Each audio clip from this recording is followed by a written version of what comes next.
आम आदमी पार्टी के 20 विधायकों की याचिका पर आज सुनवाई होगी।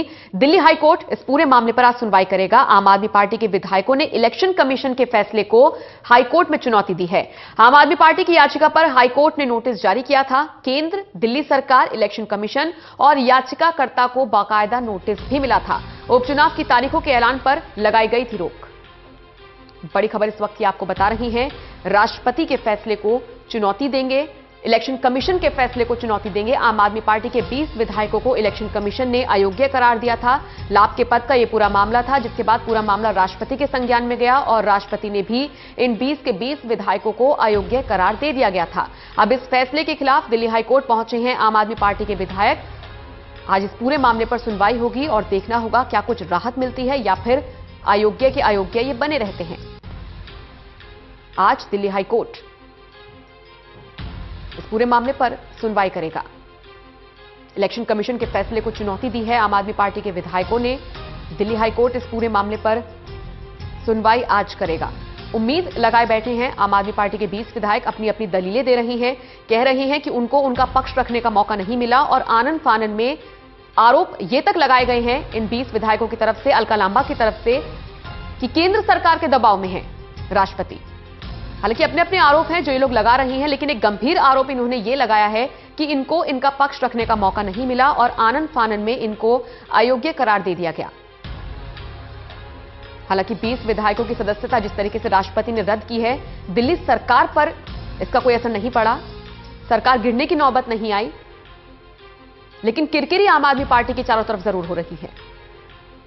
कई बड़े नेता शामिल हैं जिनकी सदस्यता गई है, जिनको अयोग्य ठहराया गया है। दिल्ली हाईकोर्ट आज इस पूरे मामले पर सुनवाई करेगा और देखना होगा कि क्या कुछ सुनवाई के बाद निकल कर आता है। सभी की निगाहें दिल्ली हाईकोर्ट की सुनवाई पर टिकी रहेंगी और उसके बाद जो कुछ फैसला सामने आएगा उस पर भी सबकी निगाहें बनी हुई हैं।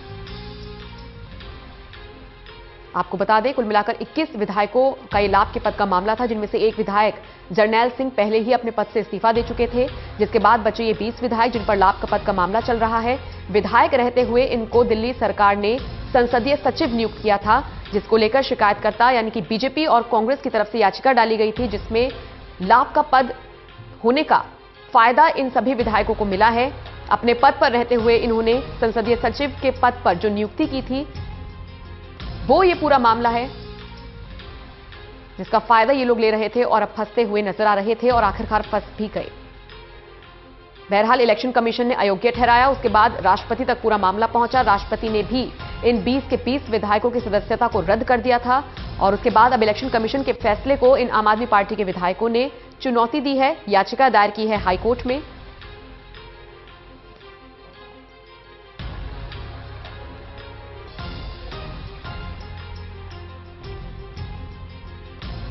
सुनवाई होगी आज और राहत मिलती है या फिर क्या कुछ इनके पक्ष में या विपक्ष में फैसला निकलकर आता है। सुनवाई के बाद क्या कुछ तस्वीरें साफ होती हैं, इस पर लगातार निगाहें बनी रहेंगी। दिल्ली हाईकोर्ट आज इस पूरे मामले पर सुनवाई करेगा।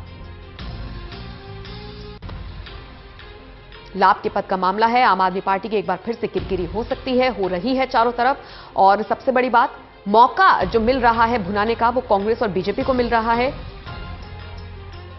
तूल पकड़ता जा रहा है दिन पर दिन ये मामला। कई बड़े नेता आम आदमी पार्टी के, कई नामी चेहरे जिनसे आम आदमी पार्टी बनकर खड़ी हुई थी, वो इसमें शामिल हैं।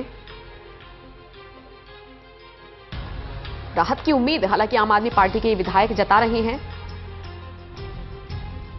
सुशांत मेहरा न्यूज रूम से हमारे साथ हमारे सहयोगी जुड़ गए हैं। सुशांत, लाभ के पद का पूरा मामला है, 20 विधायकों की सदस्यता रद्द की जा चुकी है, इलेक्शन कमीशन के फैसले को चुनौती दे रही हैं और दिल्ली हाईकोर्ट में सुनवाई होगी, क्या कुछ जानकारी है?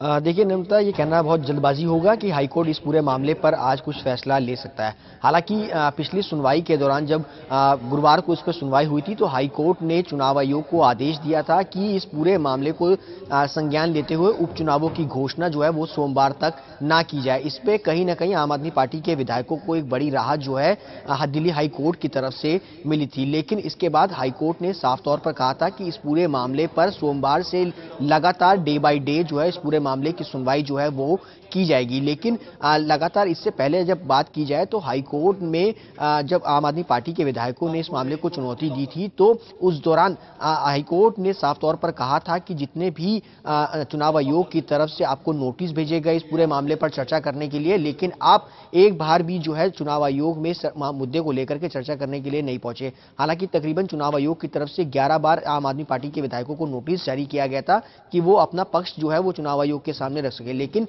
आम आदमी पार्टी के जो विधायक थे वो महज 2 से 3 बार ही जो है चुनाव आयोग पहुंचे, जिसको देखते हुए चुनाव आयोग ने इस पूरे मामले की ऑफिस ऑफ प्रॉफिट के संज्ञान लेते हुए इस पूरी सिफारिश को राष्ट्रपति के पास भेजा और राष्ट्रपति ने इस पर अपनी मोहर लगा दी। कहीं ना कहीं इस पूरे मामले पर हाईकोर्ट से काफी जो है उम्मीद थी आम आदमी पार्टी को, इसीलिए हाईकोर्ट में द्वारा अपील जो है वो लगाई गई थी और हाईकोर्ट ने इस पूरे मामले पर संज्ञान लेते हुए केंद्र सरकार, इसके साथ साथ राज्य सरकार, चुनाव आयोग और जो इस पूरे मामले के याचिकाकर्ता थे प्रशांत पटेल, उनको नोटिस जारी कर सोमवार तक के लिए जवाब मांगा था। आज इस पूरे मामले पर जो चारों पक्ष हैं वो अपना जवाब रखेंगे और देखना यह होगा कि इस पूरे मामले पर हाईकोर्ट क्या आम आदमी पार्टी के विधायकों को आगे भी राहत देता है या नहीं।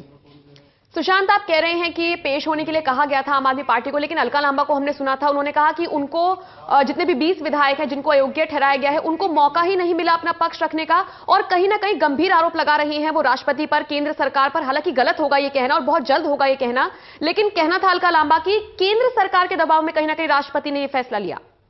देखिए, जाहिर सी बात है जिस तरीके से आम आदमी पार्टी के विधायकों का निलंबन किया गया उसके बाद लाजमी है कि आम आदमी पार्टी लगातार मोदी सरकार पर हमला करती हुई नजर आ रही है। ऐसे में जब चुनाव आयोग की तरफ से ये फैसला लिया गया था, इनकी सिफारिश राष्ट्रपति को भेजी गई थी, उस दौरान भी आम आदमी पार्टी के विधायकों ने सीधे तौर पर मोदी सरकार पर और चुनाव आयोग को उनके द्वारा मोदी सरकार द्वारा चलाए जाने का कहीं ना कहीं आरोप चुनाव आयोग के ऊपर लगाया था। ऐसे में कहीं ना कहीं आम आदमी पार्टी एक मोदी सरकार को टारगेट करती हुई नजर आती है, लेकिन खुद जब आम आदमी पार्टी के विधायकों की लेकर के इस पूरे मामले पर नोटिस जारी हुआ और उनको कहा गया कि आप कोर्ट के सामने, चुनाव आयोग के सामने अपना पक्ष रखें, तो कई बार आम आदमी पार्टी के विधायक अपना पक्ष रखने के लिए चुनाव आयोग के सामने गए थे और कहीं ना कहीं मीडिया की कवरेज भी उस दौरान पर हुई थी।